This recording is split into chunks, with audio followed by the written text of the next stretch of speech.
Gígun orí ìtẹ́ ọba ju ayẹyẹ lọ, ó jẹ́ ìbẹ̀rẹ̀ abala ọ̀tun ipò adarí, ìfìmọ̀ṣọ̀kan àti pípamọ́ àṣà fún àwọn ará ìlú Ọ̀gbẹ̀rẹ̀ ní ilẹ̀ Ìjẹ̀bú ní ìlà oòrùn ìjọba ìbílẹ̀ Ìjẹ̀bú ní ìpínlẹ̀ Ògùn. Abala títún ti bẹ̀rẹ̀ bí ọba Bọ́láńlé Fálújọ Callistus ṣe gba ọ̀pá àṣẹ àti ìwé àpilẹ̀kọ yíyàn sípò gẹ́gẹ́ bí Sápẹ́núwà ti Ọ̀gbẹ̀rẹ̀ kejì, tí eléyìí sì mú wá sópin ṣíṣòfò ààyè lórí àlééfà náà. Akọ̀ròyìn wa tí ó wà níbi ayẹyẹ ń jábọ̀ ròyìn, ẹ gbọ́ látẹnu rẹ̀ sí. Omi tuntun ti rú, ẹja tuntun ti wọnú rẹ̀ bí àwọn olùgbé ìlú Ọ̀gbẹ̀rẹ̀ tó wà níjọba ìlà oòrùn Ìjẹ̀bú ní ìpínlẹ̀ Ògùn ń ṣe ń dunnú bí ọba Bọ́láńlé Fálújọ Callistus ṣe gorí àpèrè gẹ́gẹ́ bí Sápẹ́núwà kejì ti ìlú Ọ̀gbẹ̀rẹ̀ lẹ́yìn ọdún 15 ìpapòdà ọba Michael Ọ̀rẹ́lájà.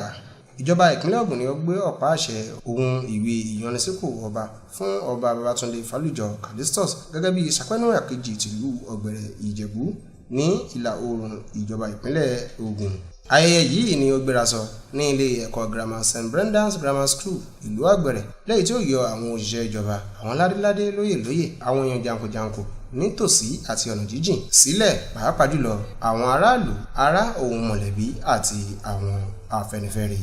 Nígbà tí wọ́n gbé ọ̀pá àṣẹ lé ọba náà lọ́wọ́, gómìnà ìpínlẹ̀ Ògùn Ọmọọba Dàpọ̀ Abíọ́dún lẹ́ni tí akọ̀wé ilé-iṣẹ́ ìṣàkóso ìjọba ìbílẹ̀ àti ọ̀rọ̀ oyè ní ìpínlẹ̀ Ògùn ìyẹn Rótìmí Akínlẹ́sẹ̀ ṣojú fún. Ó rọ orí adé náà láti tẹ̀lé àṣà ohun ìṣe lọ́balọ́ba fún ìdàgbàsókè ohun àgbéga ìlú Ọ̀gbẹ̀rẹ̀. Alága ìjọba ìbílẹ̀ ìlà oòrùn Ìjẹ̀bú ìpínlẹ̀ Ògùn Honorable Kẹ́hìndé Hákò ṣàpèjúwe ọba Babátúndé Fálújọ Callistus gẹ́gẹ́ bí ẹni tó tọ́ tí ó gorí oyè, lẹ́yìn tí ó sì fi ìyọ́gọ́ rẹ̀ hàn wípé ọba náà yóò sa ipá takuntakun rẹ̀ láti jẹ́ kí ìṣọ̀kan ohun ìrẹ́pọ̀ ó wáyé nílùú Ọ̀gbẹ̀rẹ̀. Nínú ọ̀rọ̀ mo gbà á rẹ̀, ọba tuntun Sápẹ́núwà àti ìlú Ọ̀gbẹ̀rẹ̀ ọba Bọ́láńlé Fálújọ Callistus jẹ́jẹ́ níwájú gbogbo èèyàn wípé òun yóò mú ìdàgbàsókè ohun àlàáfíà bá ìlú náà lápapọ̀, lẹ́yìn tí òun yóò sì ṣe iṣẹ́ òun takuntakun fún ìdàgbàsókè ìlú Ọ̀gbẹ̀rẹ̀ lápapọ̀, ìjọba ìbílẹ̀ náà, ìpínlẹ̀ Ògùn àti ilẹ̀ Nàìjíríà lápapọ̀.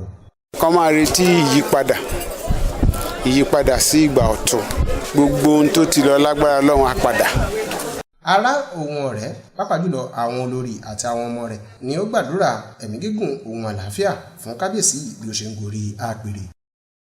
A máa bá wọn sọ̀rọ̀ bí ìlú máa ṣe gbèrú sí i, bí gbogbo nǹkan ṣe máa lọ sí iwájú, tí nǹkan dẹ̀ máa dáa.